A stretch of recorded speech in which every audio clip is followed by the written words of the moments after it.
ആ എനിക്ക് ഇഷ്ടപ്പെട്ടു, ഷംലയ്ക്ക് ഇഷ്ടപ്പെട്ടു. എനിക്കും ഇഷ്ടപ്പെട്ടു. ആ അപ്പം നിങ്ങൾക്കും ഇഷ്ടപ്പെടും. ഹായ്, വില്ലേജ് സ്പേസിലേക്ക് എല്ലാവർക്കും സ്വാഗതം. എല്ലാവർക്കും സുഖമല്ലേ?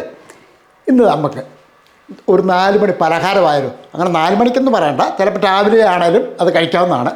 ഏലാഞ്ചി എന്ന് പറയുന്ന ഒരു പലഹാരമുണ്ട്. അത് പല സ്ഥലത്തും പല പേരറിയപ്പെടുന്ന ഒരു ഐറ്റം ഏലാഞ്ചി. എന്നാൽ വളരെ സിമ്പിളുമാണ്, പേര് പോലെ തന്നെ വളരെ ഏലാഞ്ചിയായിട്ട് തന്നെ നമുക്കത് ചെയ്തെടുക്കാം. വളരെ സിമ്പിളായിട്ട് ഒരു 4 മണി പലഹാരം, പ്രത്യേകിച്ച് മുതിർന്നവർക്കാണേലും കുട്ടികൾക്കാണേലും ഒക്കെ ഇഷ്ടപ്പെടുന്ന ഒരു ഐറ്റം തന്നെ കേട്ടോ.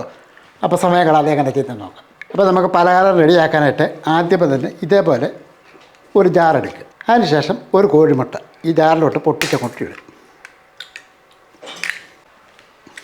അപ്പോൾ നമ്മളൊരു 4-5 എണ്ണത്തിനെ എടുക്കുന്നുള്ളൂ. അതനുസരിച്ചുള്ള മൈദ അങ്ങോട്ട് എടുക്കുക. ഇതേപോലെ ഒരു അരപ്പാത്രം മൈദ. അപ്പോൾ കൂടുതൽ വേണമെങ്കിൽ അതനുസരിച്ച് മൈദ എടുക്കണം, കോഴിമുട്ട എടുക്കണം കേട്ടോ. അപ്പം നമ്മളിത് ഇത്ര മൈദയ്ക്ക് മാത്രമേ ഞാൻ ആ കോഴിമുട്ട എടുത്തിട്ടുള്ളൂ. അപ്പോൾ അത് ഈ ജാറിൻ്റെ അകത്ത് ഇട്ട് കൊടുക്കുക.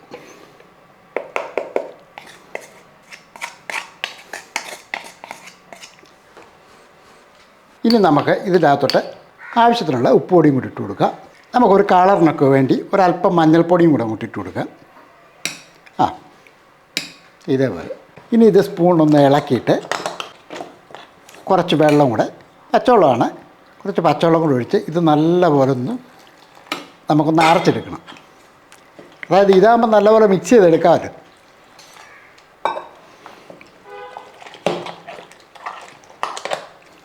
ഇത് ഞാൻ മൈദ എടുത്തതേ ഉള്ളൂ, ഗോതമ്പ് പൊടിയോട്ടാണ് ചെയ്യാവുന്നതാണ്. കാര്യം ഇത് മൈദയ്ക്കകത്താകുമ്പോഴാണ് കുറച്ചുകൂടെ ഇത് ടേസ്റ്റ് കിട്ടുന്നത്. പക്ഷേ നിങ്ങൾക്ക് മൈദ ഇഷ്ടമല്ലാത്തവർ ഗോതമ്പ് പൊടി തന്നെ ചേർക്കാവുന്നതാണ്. നല്ലപോലെ ഒന്ന് മിക്സ് ചെയ്തിട്ട് നമുക്കൊന്ന് കറക്കിയെടുക്കാം. ഇതിനകത്താകുമ്പോഴേ നല്ല സ്മൂത്തായിട്ട് നമുക്ക് റെഡിയാക്കി എടുക്കാം. അപ്പോൾ വെള്ളം ഒരുപാട് ഒഴിച്ചു കൊടുക്കല്ല, കുറച്ച് ഒഴിച്ചു കൊടുക്കുള്ളൂ. ഒത്തിരി ഒഴിച്ചാൽ ചിലപ്പോൾ തെറിച്ചു പോകും. അപ്പോൾ ഇതേപോലെ നല്ലപോലെ കറക്കി ഇങ്ങോട്ടെടുക്കുക. ഇത് ഇങ്ങോട്ടെടുത്ത് നമുക്ക് ഒരു ബൗളിനകത്തോട്ട് ഒഴിച്ചു കൊടുക്കുക.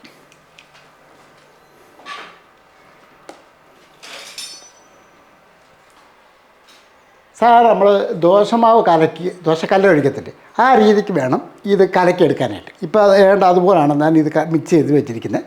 ഇതേപോലെ. ഇനി ഇത് ഇവിടോട്ടൊന്ന് തൽക്കാലത്തേക്കൊന്ന് മാറ്റി വെക്കുകയാണ്. ഇനി നമുക്ക് അതിൻ്റെ അകത്ത് ഫില്ല് ചെയ്യാനുള്ള സാധനങ്ങളൊക്കെ വേണം. അടുപ്പൊന്ന് കത്തിച്ചിട്ട് ഒരു ചീനച്ചട്ടിയോ ഇതേപോലെ പാനോ ഒരു കടായോ എന്തെങ്കിലും ഒന്ന് അടുപ്പത്തിട്ട് വെക്കുക. ഇനി നമുക്ക് കുറച്ച് നെയ്യ് അങ്ങോട്ട് ഒഴിച്ച് കൊടുക്കുക. നെയ്യൊന്ന് ഉരുകിയതിന് ശേഷം കുറച്ച് അണ്ടിപ്പരിപ്പ് ഇതേപോലെ ഒന്ന് മുറിച്ച് ചെറുതായിട്ടിടുക. ഇതൊക്കെ ഓപ്ഷനാണ് കേട്ടോ. അണ്ടിപ്പരിപ്പൊക്കെ ഇടാൻ താല്പര്യമുണ്ട് ഇട്ടാൽ മതി. കുറച്ചുകൂടെ ടേസ്റ്റിന് വേണ്ടിയാണ് ഇതൊക്കെ നമ്മൾ ചേർക്കുന്നത്. അപ്പോൾ അണ്ടിപ്പരിപ്പ് നെയ്ക്കകത്തോട്ട് ഇട്ട് കൊടുക്കുക. ഇനി നമുക്കൊന്ന് ഇളക്കി കൊടുത്ത് ഈ അണ്ടിപ്പരിപ്പൊക്കെ ഒന്ന് ഇതിൻ്റെ കളറൊക്കെ ഒന്ന് മാറണം, ചെറുതായിട്ടൊന്ന് ചുമന്ന് വരണം. ഇതിൻ്റെ കൂട്ടത്തിൽ ഒരു 1/2 ടീസ്പൂണ് നല്ല ജീരകം, അതായത് ചെറിയ ജീരകം, ആ ജീരകം കൂടെ അങ്ങോട്ട് ഇട്ട് കൊടുക്കുക. പല സ്ഥലത്തും ഇത് പല രീതിക്കാണ് ചെയ്യുന്നത്. നമ്മുടേതായിട്ടുള്ള രീതിക്കാണ് ഞാനിത് പരിചയപ്പെടുത്തുന്നത്. അപ്പോൾ ആ ചെറിയ ജീരകം കൂടി ഇട്ട് ഇളക്കിയതിന് ശേഷം ഇതെല്ലാം ചുമന്ന് വരുന്നുണ്ട്. ഈ സമയത്ത് തന്നെ ഇതേപോലെ കുറച്ച് തേങ്ങാപ്പീര് അങ്ങോട്ടിട്ടു. ഈ കുറച്ച്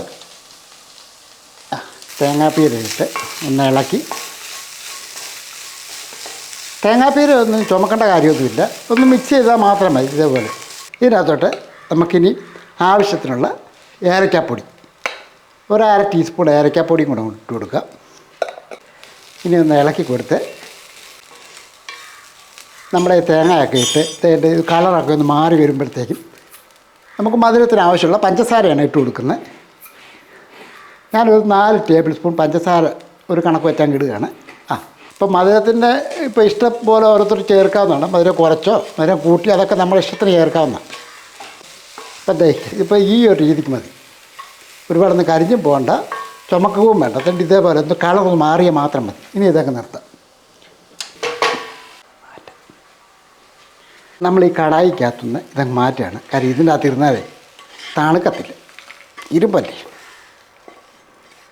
ഇങ്ങനെ അങ്ങോട്ട് മാറ്റി നിരത്തി അങ്ങോട്ട് ഇട്ട് കൊടുക്കും. ഇനി നമുക്ക് അടുത്ത സ്റ്റെപ്പ് എന്താണെന്ന് വെച്ചാൽ ഇത് റെഡിയാക്കുക എന്നുള്ള ഈ പലഹാരത്തിന് പല സ്ഥലത്തും പല പേരിൽ അറിയപ്പെടുന്ന ഒരു ഐറ്റമാണ്. ആണല്ലേ? നമ്മൾ പേരാച്ചി എന്ന് പറയുന്നു, അല്ല മടക്കപ്പം എന്ന് പറയുന്നു, അങ്ങനെ പല പേരിൽ അറിയപ്പെടുന്നു. ഓരോ സ്ഥലത്തും ഓരോ രീതിക്ക് ഒരു വ്യത്യസ്തമായ രീതിയിലുള്ള പേരുള്ള ഒരു ഐറ്റമാണ്. നമ്മളെ പ്രിയപ്പെട്ട പ്രേക്ഷകരോട് ചോദിക്കാം, നിങ്ങളുടെ നാട്ടിൽ ഈ പലഹാരത്തിൻ്റെ പേരെന്താണ്? വ്യത്യസ്തമായ രീതിയിലുള്ള പേരാണെങ്കിൽ ഒന്ന് കമൻ്റ് ഇട്ടേക്കണം കേട്ടോ, നമുക്കൊന്ന് അറിയാമല്ലോ.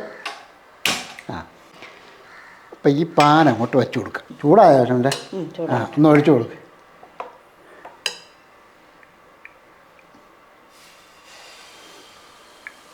ഇതേപോലെ ആവശ്യത്തിന് വെള്ളം ഒഴിച്ചെങ്കിൽ നമുക്ക് ആ ഒരു രീതിക്ക് അല്ലേ നല്ലപോലെ വട്ടത്തിൽ അങ്ങോട്ട് നിരത്തി കൊടുക്കുക.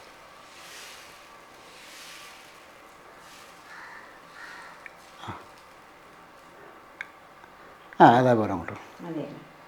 അപ്പം ഈ ഒരു രീതിക്ക് സാധാരണ നമ്മൾ മൈദാദോശ ഉണ്ടാക്കത്തില്ലേ, അതേപോലെ തന്നെ തിരിച്ചിട്ട് കൊടുക്കും. ഇതേപോലെ കനം കുറച്ച് മാവ് ഒഴിച്ചു കൊടുക്കണം. അപ്പോൾ അത് ഈ ഒരു രീതിക്ക് കരിഞ്ഞു പോകാതെ തിരിച്ച് മറിച്ചിട്ട് ഇങ്ങോട്ട് എടുക്കുക.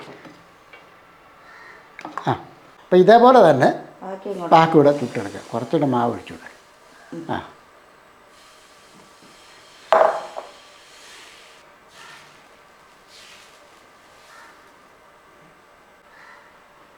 നോൺസ്റ്റിക്കിനകത്താകുമ്പോൾ എണ്ണയുടെ ആവശ്യമൊന്നുമില്ല.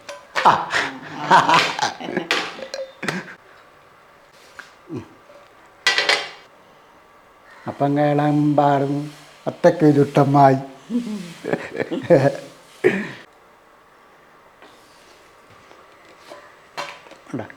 പണ്ട് തട്ടുകട നിന്നതിൻ്റെ ഉള്ള ഗുണമാണ് ഇപ്പം ഇത്.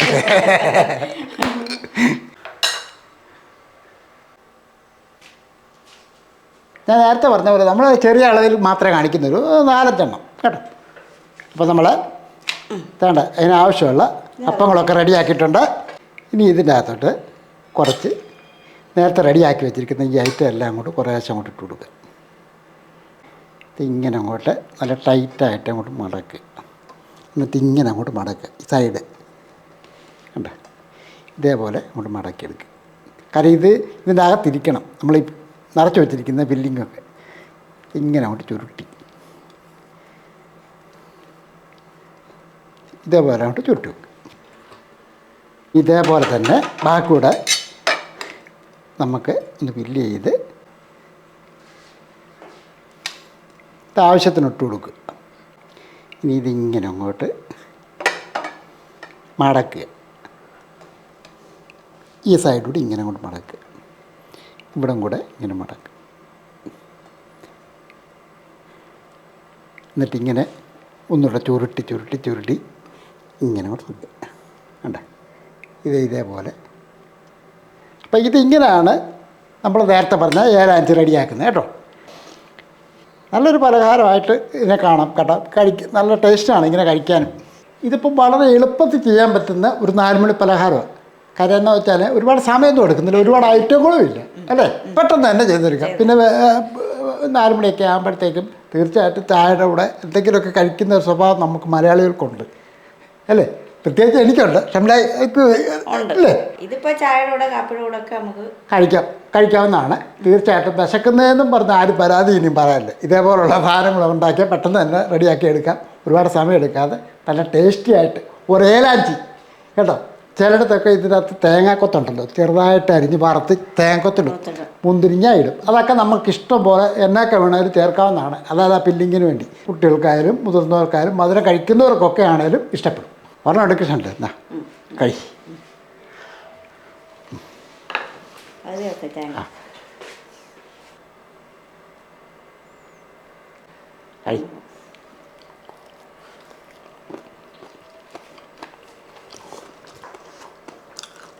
അടിപൊളി ടേസ്റ്റാ കേട്ടോ. നല്ല രുചിയുണ്ട് അല്ലേ, സത്യമായിട്ട് നല്ല ടേസ്റ്റ് അല്ലേ, നല്ല രുചിയുണ്ട്. തീർച്ചയായിട്ടും വളരെ എളുപ്പത്തിൽ തന്നെ നമുക്ക് വീട്ടിൽ ചെയ്തെടുക്കാം. ആർക്കാണെങ്കിലും കൊടുത്താൽ കഴിച്ചോളും കേട്ടോ. നിങ്ങളൊന്ന് ചെയ്തു നോക്ക്, ഞങ്ങൾ പറയുന്നത് സത്യമാണോ. നല്ല ഒരു വെറൈറ്റി ടേസ്റ്റ് അല്ലേ. എനിക്ക് ഇഷ്ടപ്പെടും, ഷംലയ്ക്ക് ഇഷ്ടപ്പെട്ടു, എനിക്കും ഇഷ്ടപ്പെട്ടു. അപ്പം നിങ്ങൾക്കും ഇഷ്ടപ്പെടും. ഇനി ഒരു കാര്യം കൂടെ, വീഡിയോ ഒക്കെ ഇഷ്ടപ്പെട്ടാൽ കേട്ടോ ഒന്ന് ലൈക്ക് ചെയ്യാനും ഷെയർ ചെയ്യാനും സബ്സ്ക്രൈബ് ചെയ്യാനും മറക്കല്ല. വേറെ വീഡിയോ ആയിട്ട് പെട്ടെന്ന് വരാം. ബൈ.